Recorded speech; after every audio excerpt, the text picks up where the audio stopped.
Filipino Word Battler guys, and today ay maglalaro ulit tayo ng Game Kana Ba? Game na! And today, nagbabalik po guys ang Game Kana Ba. So nakaraan guys, nanalo po ako at tingnan natin kung mananalo uli ako ngayong araw na ito guys. Again, ang ating pambansang game ng Pilipinas, ang Game Kana Ba na once hosted by Miss Chris Aquino and then Edo Manzano at mga iba pang celebrities na nag-guest co-host. So ngayon guys ay hosted by Robi Domingo guys. And let's see kung kaya pa natin manalo guys at kailangan natin magkaroon ng mga deposit sa ating pot money guys.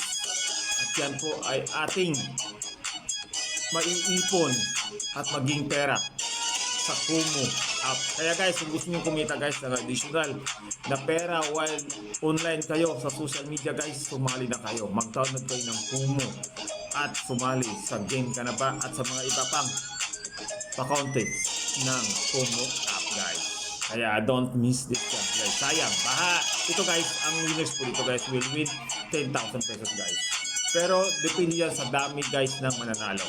Kung ikaw na lang natitira o maswerteng nag-iisang natitirang nanalo guys, sa iyo na ang 10,000 pesos guys. Pero nakaraan guys, more than 200 kami surviving or natirang mga winners. Kaya nag-happy kami guys.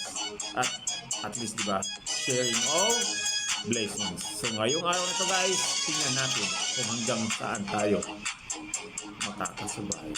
Kaya wish nila guys. At ito, mag-uumpisa na ang Game Kana Ba? Game na! Yan. At hintay natin ating host na si Robi Domingo guys.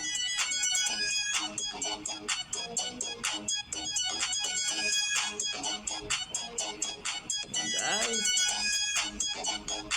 At manis ko talaga. Yeah. Andyan na guys ang ating host. Game Kana Ba? Game na! Namiss ko ang iconic Alright, umpisa na natin ang panibagong linggo ng may sound na ngiti ito, at guys. punong-puno ng saya, talasan ng isipan at manalo ng papremyong pangmalakasan dito lang sa all new and now on digital na pambansang game show ng Pilipinas. Game Kana Ba? Game na! Alright, ladies and gentlemen, boys and girls all over the world, it's me, Robi. Last week, sinamahan nyo kami sa pagbabalik ng inyong paboritong game show. At ngayong Lunes, pupunuin namin ang inyong tanghalian ng panibagong kaalaman at kasiyahan. Are you guys ready? Yeah! Before yung tingos, ayan guys, ang salamat sa lahat ng mga kachiki natin, lahat ng mga kumunizets dahil sobrang tindi, trending all week long. Thank you. Pero aside sa pagbibigay ng saya sa buong Pilipinas, sasaluduhan rin natin lahat ng mga makabagong bayani na lumalaban ngayong pandemya, ang ating mga frontliners. At ngayon pa lang, isang malaking pagsaludo na sa inyong lahat mula sa mga healthcare workers, mga uniform personnel, food delivery drivers, at lahat ng mga manggagawang Pilipino na patuloy na nagsasakripisyo para sa kanilang pamilya. Maraming salamat po sa inyong tapang at dedikasyon sa ating lipunan. Palakpakan natin sila. Manalo. Sir, saludo po. At ngayon, excited na ang lahat na maglaro. Ang ating all-new Game Kana Ba ay ang first game show in the world na napapanood sa telebisyon via GTV at malalaro in a mobile app via Kumu. Kaya kung hindi ka pa nag-download, may alam ba kayo na hindi pa nag-download? Wala, di ba? Lahat nag-download na. Ikaw na, Yes. Pumunta na sa App Store at Play Store, search for Kumu, that's K-U-M-U, at Yes, i-download guys. na ito dahil may chance ka pang manalo ng up to 10,000 pesos! I know, right? Siyempre, kung ngayon pa lang, nakapanood ka na ng bagong Game Kana Ba, may bago kaming segment na ako mismo ang gagawa. Ito po ay tinatawag na Robi! Game Kana Ba! Salamat po, Mother. Iba't ibang challenges na rin ang nasubukan ko last week. Pero ano naman kaya ang naisip ng Game Kana Ba team this week? Level up daw ang challenges at buena mano ang mangyayari mamaya. At may kinalaman daw to sa gusto ko na saluhin. Gatas? Plastic bottle. Okay. Gatas. Unang-una sa lahat, let's challenge na ako. Okay? Dito ko pa lang to. Pero gusto ko na sabihin, Ayoko ng plastic. Galit ako sa plastic. Pero dito, oo, mahal namin lahat ng mga viewers natin. At may chance rin ang ating team bahay na manalo ng special prizes from Jeepney TV. Abangan lang mamaya ang ating team bahay question of the day na may kinalaman sa gagawin kong challenge. And pumunta lamang sa Jeepney TV Facebook page upang malaman kung paano sumali. Kaya team bahay, abangers lang tayo maya-maya, okay? Now, punayin na natin ng kaalaman ang inyong tanghalian. It's time for Pilipinas! Madali lang to mga kumusenta sa mga guys, nanonood pag-umpisa na tayo.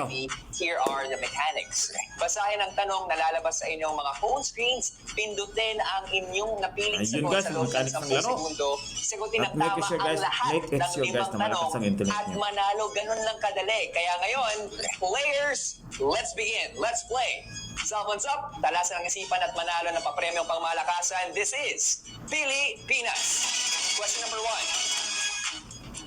Bilang pagsaludo sa ating mga doktor, ang unang tanong ay may kinalaman sa kanilang propesyon. Ito na ang ating first question. Kana ba? Category, Medicine. medicine. Ang tanong, sino ang tinaguriang father of medicine? A. Hippocrates. Aristotle, B. Hippocrates, C. Plato, or D. Kaya Galileo? guys, may tinatawag na Hippocraticos. Ito yung mga ginagawa ng mga doctors, guys. After sila Pati pumasok sa sa board studio, may exam. mga sumasagot din dito. Ah. At yung mga nurse, I think, also. Now, he was a Greek physician mula 460 BC to 375 BC, kung saan people attributed their sickness to superstition and the wrath of the gods. Itinuro niya na ang lahat ng sakit ay may natural cause, making him the father of medicine. Sa lahat ng mga doktor na lumalaban at nagsasakripisyo upang maligtas ang sambayanan, kayo ang mga sundalo ng kalusugan. At salutong-saluto kami sa inyo. Muli, palapakan natin lahat ng mga kalakayan natin. So, best kayo? Sure ka na ba sa sagot mo? Sure Now, the na. correct answer is B. Hippocrates. Alright, Ayan, congratulations guys. sa lahat ng mga nakuha. Ang daming sumagot kay Aristotle, Correct. guys.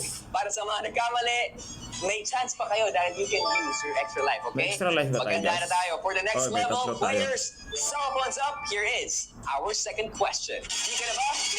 Game na. Of course. Category, Philippine cities. Ang tanong, anong city ang tinaguriang bangus capital of the Dagupan. Philippines?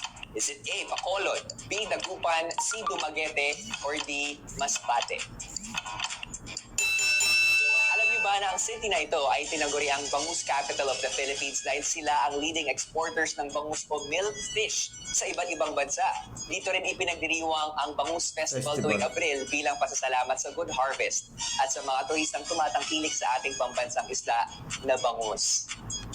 Muli si Direk Pierre, mahilig sa bangus. Favorite yan, breakfast, lunch, Sarap ng bangus, sakto-sakto, Pierre. lunch ngayon, oy.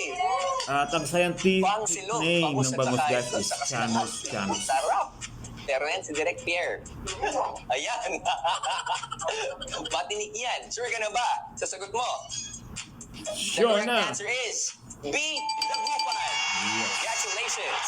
Sa mga nagkamali, you have that opportunity to use your extra life. Pero break muna tayo sa tanungan dahil oras na upang saluduhan ang mga makabagong bayani ng ating panahon, ang ating mga frontliners. Now, sa isang sketch na ginawa ni Police Lieutenant Colonel Hamlet Lirios, binigyang pugay niya ang 7 hero doctors na namatay dahil sa COVID-19. Sa sketch na ito, may kitang isang stethoscope na kinikilalang doctor's weapon at icon ng medical profession. Nananawagan din siya sa publiko na tumulong kahit sa pinakasimpleng paraan at ito'y sa pamamagitan ng pagsunod sa mga safety protocols. Kaya sa lahat ng mga doktor na nagsisikap upang labanan ang COVID-19, saludo kami sa inyo at maraming salamat po sa inyong dedikasyon at pagsasakripisyo. Mabuhay po kayo mga frontliners. I want to say thank you and I love you to my parents as well. Kaya ngayon, sa pagpapatuloy na ating Pilipinas, last chance to use your extra life na. Get ready for the next level. Players, cell phones up. Here is our third question. Ka na ba? Gina. Ang category natin, Travel. travel. Ang tanong, pang-ilan ang Pilipinas sa Condé Nast Traveler Reader's Choice Awards 2019? Sa title na Favorite Countries in the World. Is it A, 7th, B, 5th, C, 8th, or D, 4th? Nako, guys. Hindi ako sigurado dito, Ang guys. ilan ng Pilipinas? Pero meron pa tayong extra life para dito. Samot-sari din sa studio natin. Pero more than 500,000 ang bumotong readers sa survey ng Condé Nast Traveler. Pasok sa top 10 list ang mga bansang Indonesia, Thailand, Portugal, Sri Lanka, South Africa, Peru, Greece, Italy, at Vietnam. And wait, no, after this pandemic, So, 4 from Asia. promise sa inyo, Indonesia, lalabas Thailand, tayo. Vietnam, Philippines. Lalabas tayo. Wow. Sagot ko na yan. Lalabas tayo, dyan lang. Pero sagot ko na yan. Tama kaya ang napili mong sagot. Nako, isipin mo mabuti ha. Sayang ang 10,000 pesos. Ang correct answer ay malalaman nyo sa pagbabalik ng Okay, pambansang game guys. show ng Pilipinas. Game ka na ba? Game na.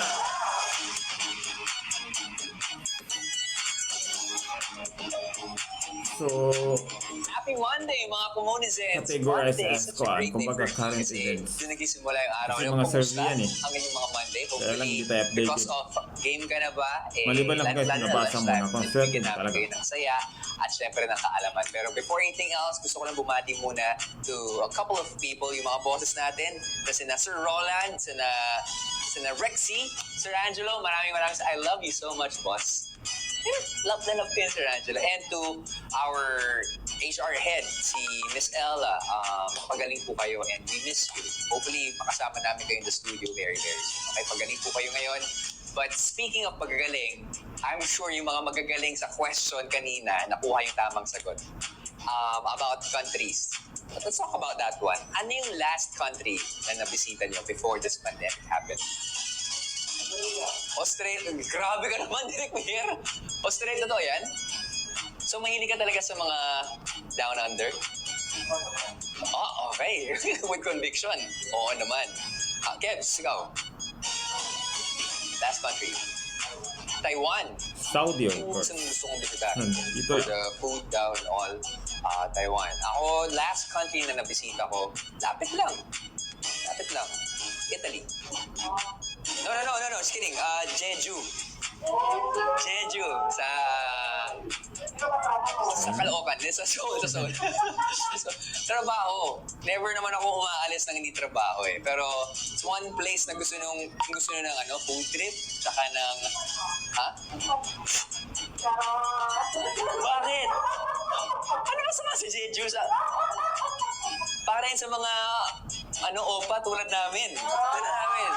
Mga opa, tune in lang sa Game Ka Na Ba dahil malalaman nyo na ang tamang sagot sa aming pagbabalik. Ano masama?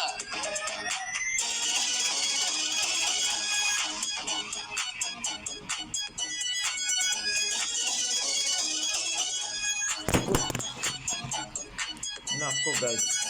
Umigay ang ating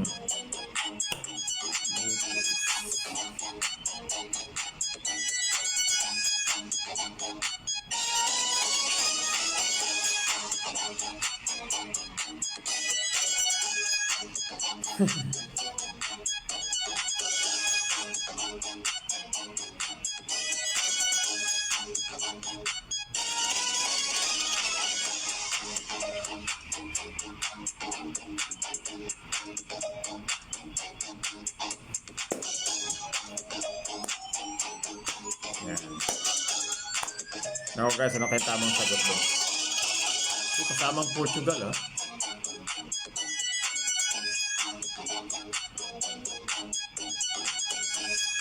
Pag mali tayo ng guys, meron pa tayong extra life. At ito yung pinaka last na chance para gumamit ng extra life.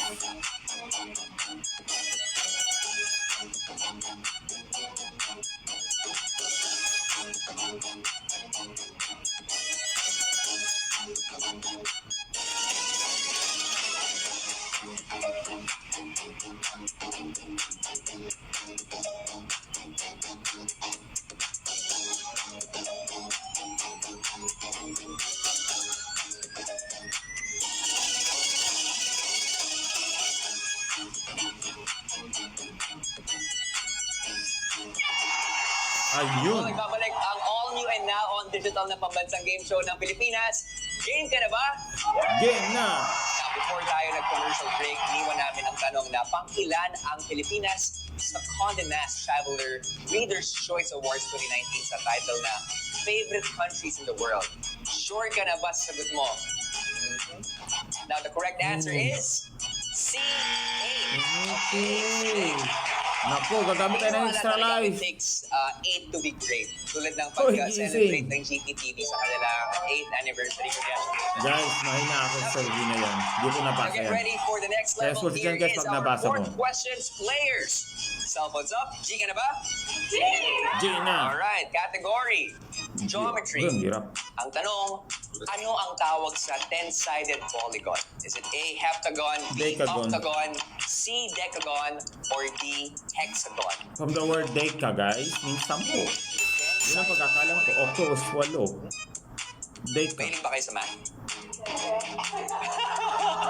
Sagot agad Hindi Alright, back to the question.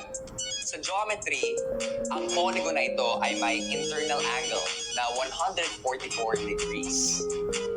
Ako mahilig ako sa math kasi naniniwala ako tulad ng math, ang buhay, sa lahat ng problema, may solusyon. At may magandang solusyon, okay? Sure ka na ba sa sagot mo? Sure na. Correct answer is C, decagon. Yes. Naku, ang dami nakatama ko, guys. So, 1,100. Ito na yung pagkakataon para manalo ng up to 10,000 pesos. Isa kaya sa maghahati sa 10,000 pesos. Get ready for the next level. Here is our fifth and last question of the day. G, Kana Ba? Gina. Someone's up. Ang category po natin ay US politics. Okay, guys. Ang tanong, saan state nagmula ang first woman na nakahalal sa US Congress? Is it A, Montana, B, Florida, C, Nevada, or D, District of Columbia? Hirap ang tanong. First woman na nakahalal sa US Congress. Now, si Janet Rankin ay ang first woman to hold federal office in the United States. She was elected to the U.S. House of Representatives as a Republican in 1916 and again in 1940. Naniniwala talaga ako, lalong-lalo sa panahon natin ngayon. Urang the world. Yan, Janet. Girls. Sure ka na ba sa sagot mo? Ibang malita, guys. The correct answer is A, Montana. Pagkatapos ng 5 tanong, narito na ang ating mga winners. Sa mga nasa Kumu app, naka-flash po yan sa inyong mga cellphone screens. And once again, congratulations sa lahat. Ako, dami ko na. You can view your prizes on your Kumu wallet. All participants may cash out their prizes through LPC or PayPal for International. Please wait for a maximum of 21 business days for the confirmation. Minimum 500 pesos to cash out. And again, panalo. Congratulations lahat ng mga winners. Okay, makisaya na sa amin online. Post a screenshot of our show using these hashtags. Hashtag game, A and B, hashtag Kumu, hashtag GPTV, and